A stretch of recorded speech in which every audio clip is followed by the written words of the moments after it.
Hello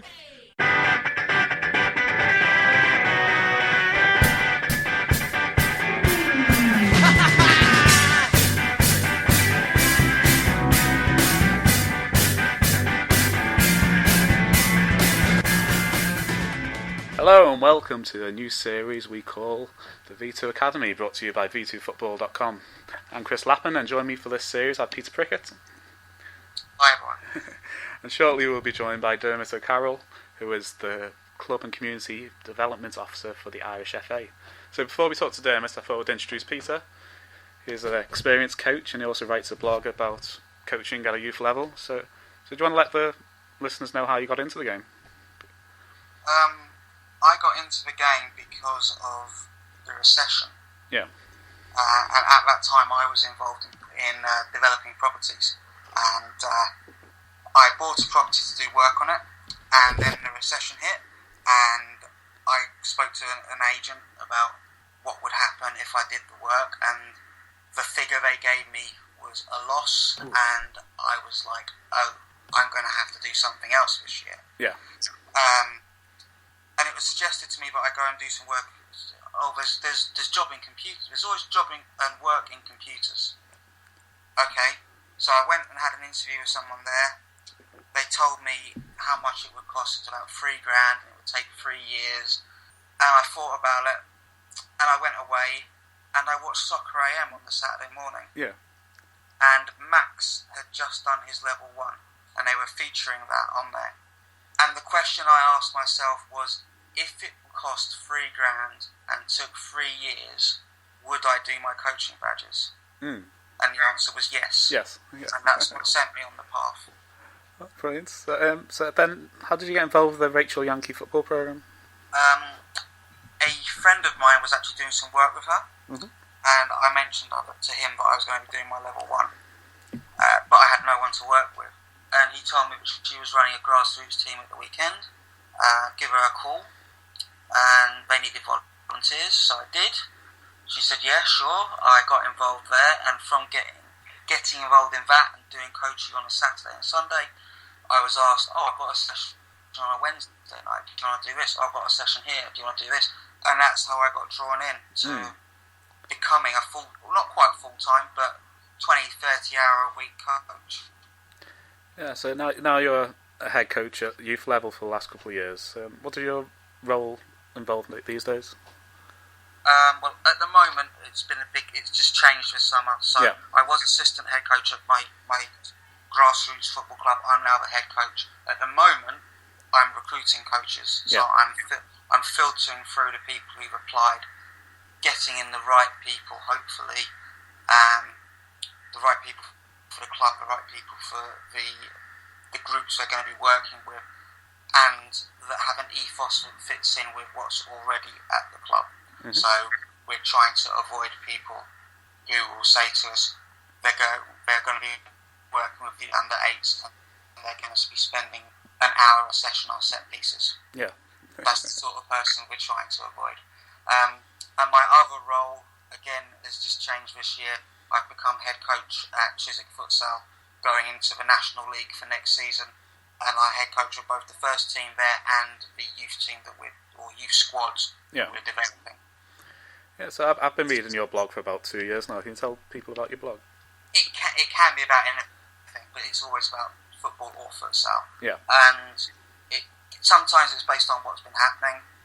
Sometimes it's based on what's happened to me in a session, or it can just be something topical that I've seen and I write about.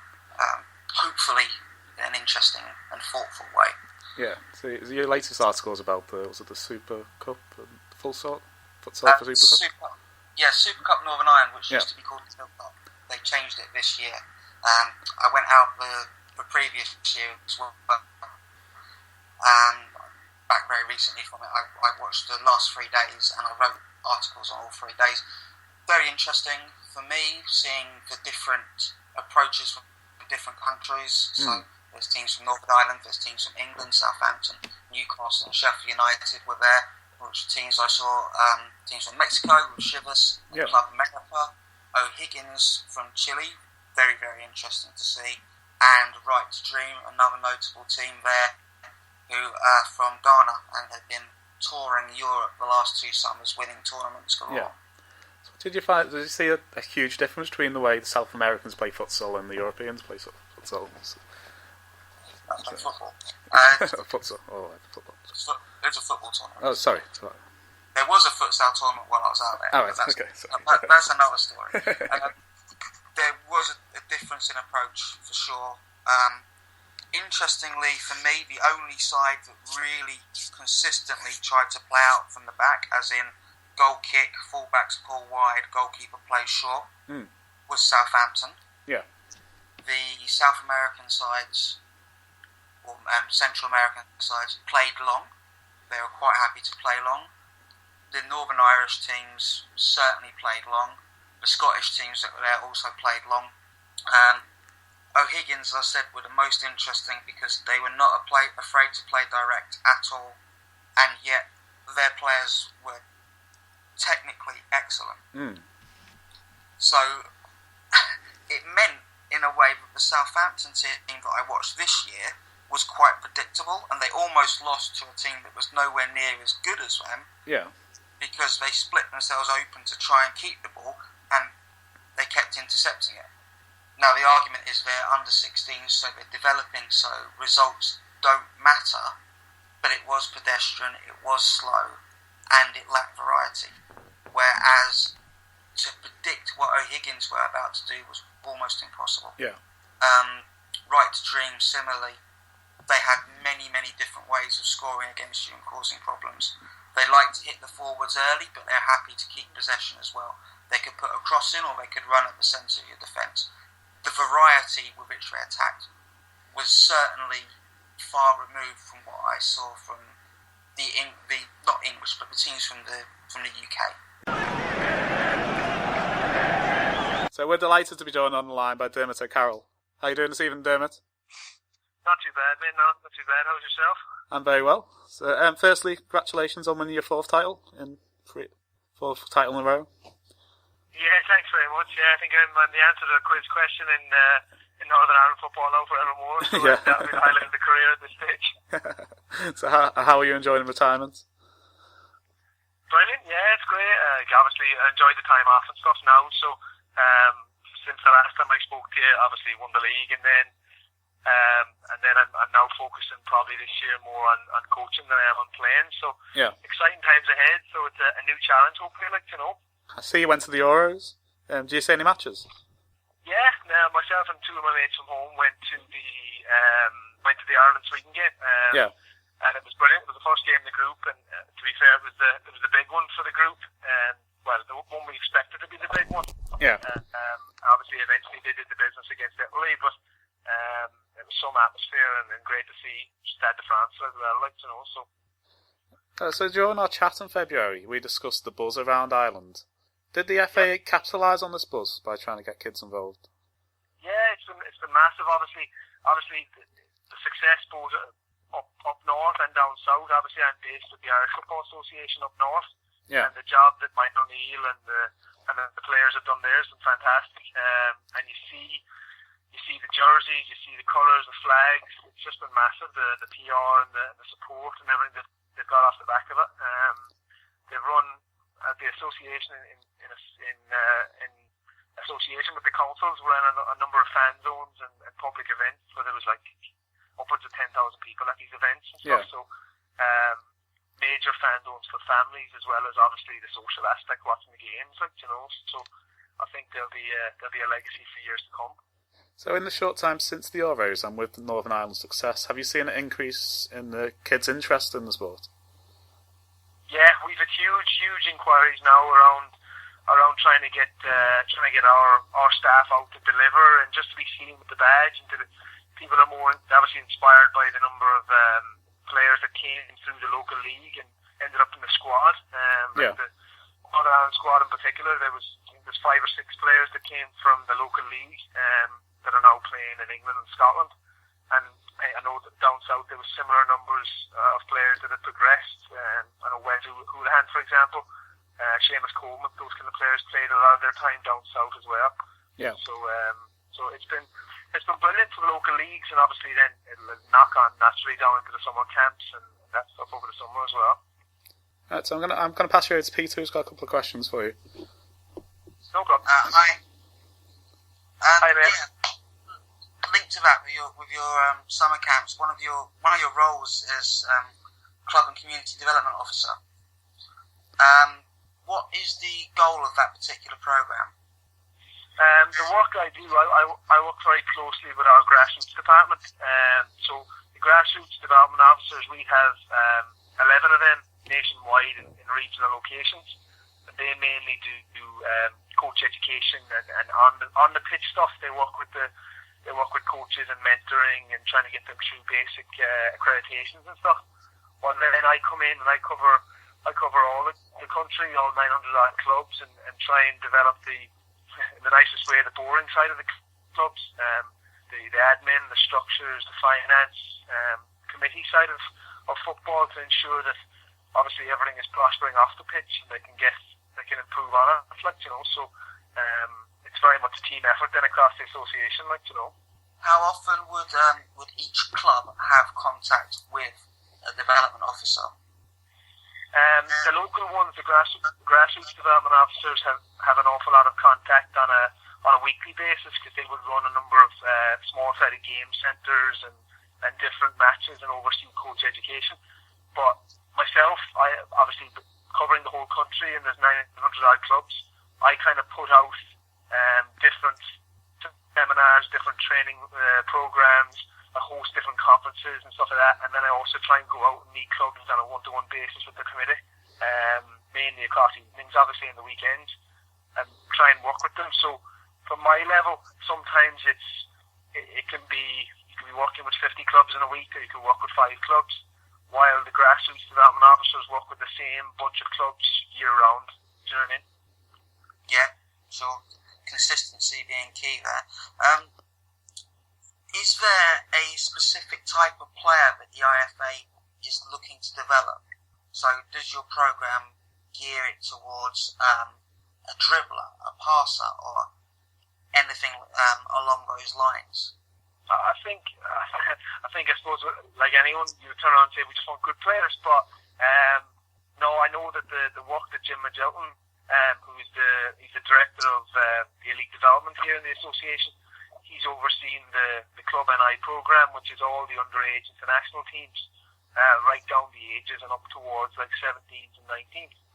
So they've started to develop a DNA. He's obviously very close with Michael O'Neill, who's been heavily involved, and he's a big supporter of everything we do. So they've tried to bring in a DNA for the type of player they're after. And they've also looked at the type of players that the country develops. There seems to be, for example, strong defensive players or strong maybe sitting midfielders, while we maybe don't have as many flair players or natural goal scorers. So we've then looked to, Jim and Michael are then looking to recruit and try and train up kind of more talented and expressive players up the pitch, you know what I mean? So I think that's a specific focus for the underage ones at the minute as well. Is there therefore a focus within the training sessions that you're trying to get out there a certain way of developing this type of player? Yeah, and it's very much you have to be realistic. The size of country that we're in, the size of pool of players. So in a lot of ways, you do have to look at possession-based football.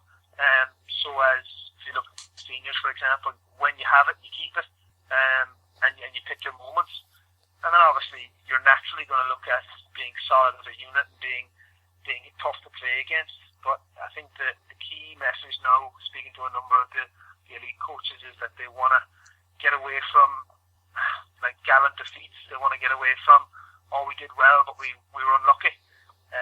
It's a case now of pitting yourself against people and saying, we can beat you 11 on 11. And you've seen loads of examples of that, like over the Euros and even obviously the Premiership and things as well, Exciting players that will win matches.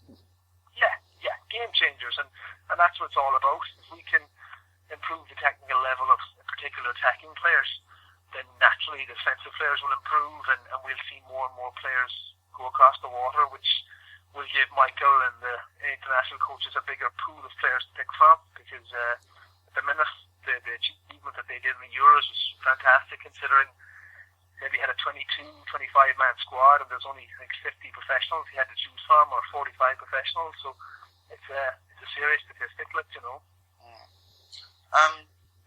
Moving slightly away from that and going back to the Euros, Icelandic football made plenty of headlines, as we English are well aware. Yep. You spent a little bit of time playing out there. Yep. While you were there, were there any indications at that time that they were about to make the impact on European football that they have? I think when I was there, what struck me when I went there originally was there was a number of things, but mainly in the league, people went and kind of assumed that the standard wouldn't be that high, or they've never done it at an international level and stuff. But the technical level and the aerobic fitness and the strength and the professionalism of the players, even though most were playing almost for their local teams and not getting wages, not getting anything like that, but they still trained 4 days a week. They still did everything that the team here that was in the conference or in League One or whatever would do. But it was just that across the board, it was just everything was a bit more professional. Everything was still very European in the style of play and the technical level of players, but they also had that grace and that steel of a typical Scandinavian style, you know, and you could see that at club level. A number of my friends from where I played early in my career were Icelandic, and again, they were very technically gifted, great aerobic fitness and stuff, so you could look at them at a young age and think, right, if you could get 15 to 20 of these lads and get them playing and get them focused, then you can understand that they did so well, and actually one of them was in the squad, so I was talking to him and he loved it as well. So it's an interesting one, but the difference I think with here and countries like that is that everyone is exercising. Every club does 4 sports, it does 5 sports, every age group, girls exercise, boys exercise. When you've had kids, you're still out there playing, whether it be veterans football or just on a pitch, 5-a-side and stuff. So there's always an avenue, there's always an angle. I'd say the fitness across the country, even though the population was only 300,000 or so, would be very large, you know, in comparison to here, where maybe golf is a bigger sport than recreational veterans football. Do you know what I mean? So they're culturally, physically active, which gives them a head start in some respects. Yeah, and I think that across Scandinavia, I think you look at any of the teams at any of the age groups, even if some of the technical levels of maybe underage teams in maybe even Denmark or so mightn't be the highest level, they're fit, they're strong, they're lean, they're willing to run, they know the game, but the technical level maybe let them down. And the unique thing about Iceland is that they've managed to produce Good Johnson, top players that play in the Premiership that are really technically gifted, and then they have limited technical ability alongside them, but they're the engine and they're the work rate. Like any team, you have to have a yin with a yang. Do you know what I mean? You need a balance. Yeah. Your early education as a player, a big chunk of it was at Celtic. Has the way you were coached there influenced the way that you now coach? 100%, yeah. It's funny, maybe I didn't recognise it at the time. I obviously knew the coaches were brilliant and they were all in it to develop us and help us. But looking back, and the person I would love to be, or even come close to having a career as successful as, is Tommy Burns. Obviously, unfortunately, we've lost Tommy a number of years ago, but he is the ultimate. Everything that I do, or when I find myself talking to players now, I think, right, well, what would Tommy think of that, or what kind of way would he try and develop them, or could I look at what worked well with me, or do you know what I mean? It's funny that you look back at the coaches you've worked with and think there's always something you could take, and every time for me it seems to go back to Tommy. And a number of players that I grew up with and older and younger than me seem to say the same about him, so it just shows you how much of a top guy but also a top coach he was, you know. Yeah. When you look back and you think about the type of sessions that you had then, How does that compare to the type of sessions that are delivered now by yourself? Obviously, first of all, you're looking at the level of the level of football that you'll be coaching. When I was at Celtic, obviously the technical level was very, very high with the players and stuff. And I've been lucky that I've had sessions within the club and I set up here, and I'm hoping to do more of that. But the key, I think, for any development session for young players is that they get something out of every session, but also that there's an intensity to every session. I think any player will tell you they enjoy what they'll deem a tough session. It doesn't need to be running. It doesn't need to be what you would call a heavy load. But if you're playing tough, competitive, intense, small-sided games or drills that are really realistic to a game, then you'll enjoy it. And I think that goes right from the top of the game, from speaking to people and from my own experience, right down to pub football. Everyone wants that game experience, whether it be in a 4v4 or an 11-a-side on a Saturday. It's the same kind of want. That's why we play the game. So I've tried to put game-related experiences into everything I do, which I think, again, is what I would have learned from day one with Tommy and other coaches. In my experience, players, when they come to training, they don't come to training to train. They come to training to play. So if you're doing more game-based, you tend to get them on side quicker than if you go right with the drill and you can just see their eyes roll at you. Yeah, and there's nothing wrong with certain drills, especially at the lower ages, where you have to deal with the fundamental skills and you have to work with those skills. But they're not good in isolation. They're not useful in isolation. They have to be game related. They have to be going somewhere. And as you say, a major point with getting the buy-in from players is that they have to enjoy it. You listen to any interview about a manager comes into a new club, and why did you get a good reaction? It's because the players have bought into what he's doing, they enjoy training, he's listened to what they need, he's looked at what they need, and he's developed it. And a lot of that for me is, we all love the game, we all love whether it be defending or shooting a goal, and so if I come to training and you don't give me a game at the end, I'm going home unhappy. So I've always thought more game-related stuff, and as you say, then adjusted around that. And that's the same for both adults and kids. And you work with both the kids and with the adults. What would you say are the biggest differences between the two sets? I think, well, obviously, you the size of pitch and stuff at certain ages, but when you're working with fully grown men in a 11-a-side, or it be semi-professional or professional, it doesn't matter. They want very specific things from their sessions. They work game to game. They want game-related solutions. They want to be able to put it together. They want to be able to work hard and see a result. And then there's obviously a natural camaraderie, and it needs to be enjoyable as well.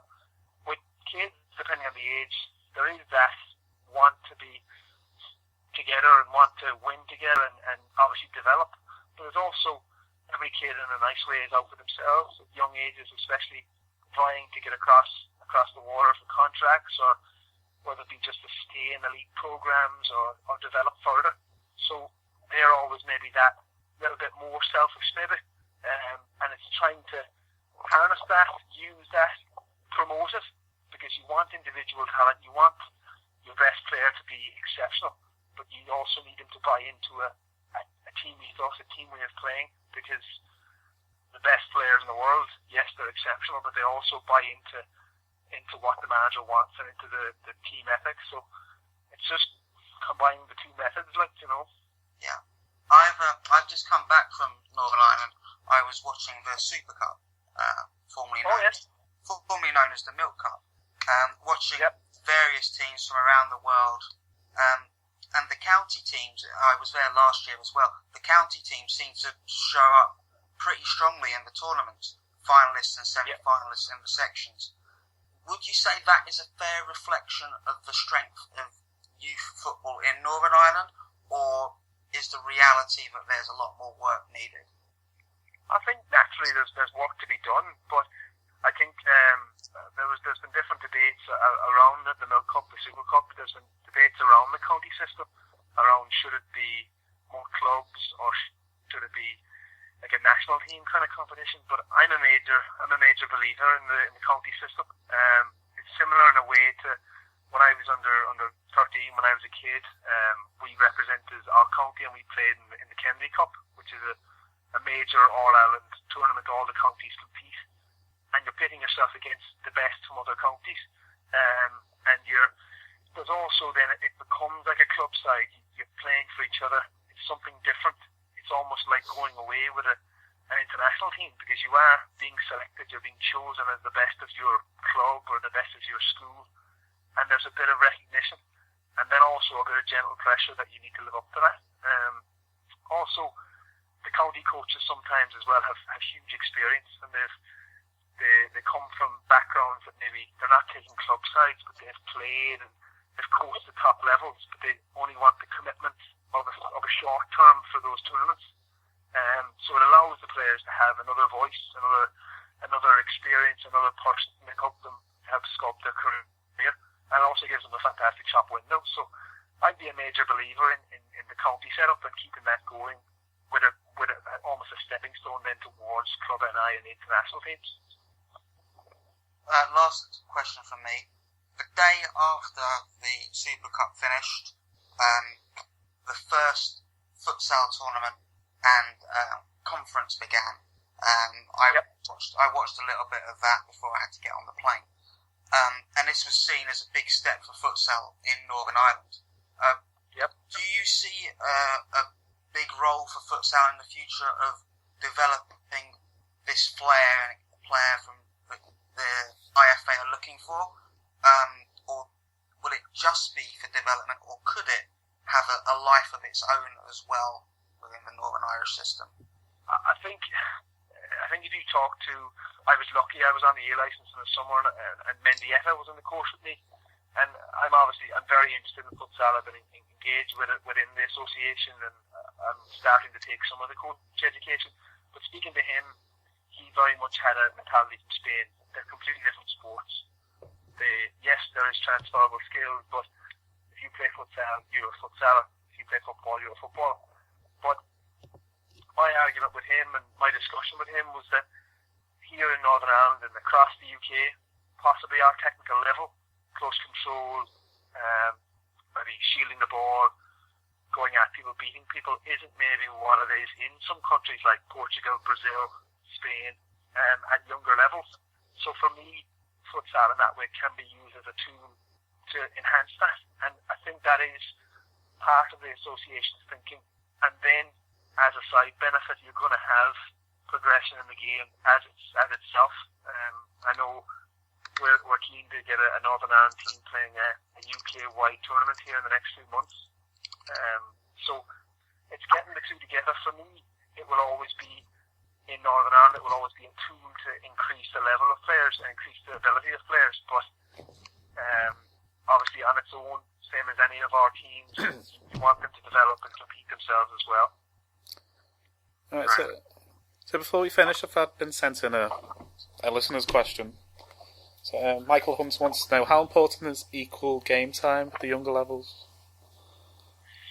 Yeah, I think it's massive, and it's a lot of work I do. Like I explained, a lot of my work day to day is off the pitch. Yeah. And I'm a big believer in bringing in attendance sheets and bringing in recording of when people train and justifying minutes on the pitch for a match, because all too often we see and we hear stories of players discarded at young ages, more so of course in mainland and England with academies and stuff, but so many players you hear developing at later ages that maybe weren't as big or weren't as quick or growing pains when they're younger.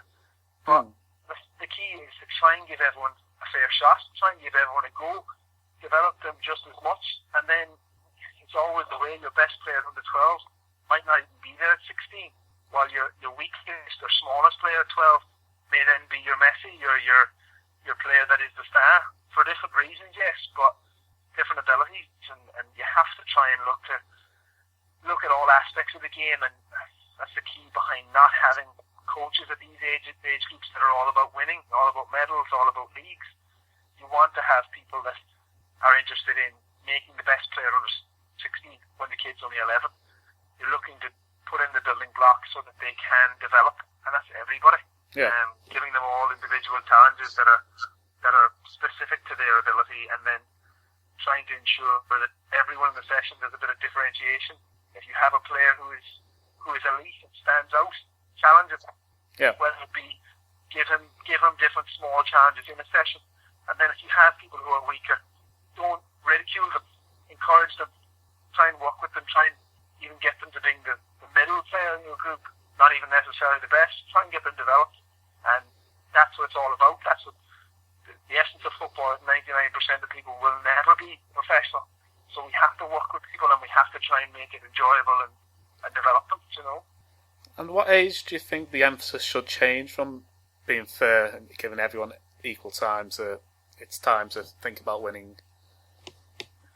I still think it should be very close to the age where you're signing as a professional. Yeah. I think before that you're still very much in a stage where you're very developmental.